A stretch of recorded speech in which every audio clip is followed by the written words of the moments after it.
کیا پاکستان یا دوسرے کسی بھی ملک نے کسی بھی اور ملک پہ کبھی ظلم کیا ہے؟ یہ سوچتے تک نہیں. کسی کے اوپر، کسی منارٹی کے اوپر، اقلیتوں کے اوپر ظلم کرنا. ہمارے علاقے میں بھی تو عیسائی رہتے ہیں، کبھی کسی نے کوئی فساد کیا ہے؟ بلکہ ان کی تو قبریں بھی ہمارے قبرستان میں، کسی نے اعتراض نہیں کیا. بلکہ وہ ہماری مساجد میں بھی آتے ہیں، رمضان میں اس مسجد میں بھی وہ آتے تھے. اچھا، وہ ہر مسجد میں ہی جاتے ہیں، کبھی کسی نے ان کو روکا نہیں ہے.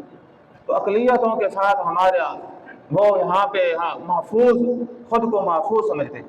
آج تک کسی نے بھی ان کے ساتھ زیادتی نہیں کی. اسلام کی تعلیمات بھی یہی ہے کہ زیادتی اور جبر نہیں کرنا، بلکہ ان کے ساتھ اعلیٰ اخلاق کا مظاہرہ کریں اور ان کو اسلام کی خوبیاں عملی طور پر کر کے دکھائیں، تاکہ وہ بھی اسلام سے کیا ہے سرفراز ہو سکیں، مستفیض ہو سکیں.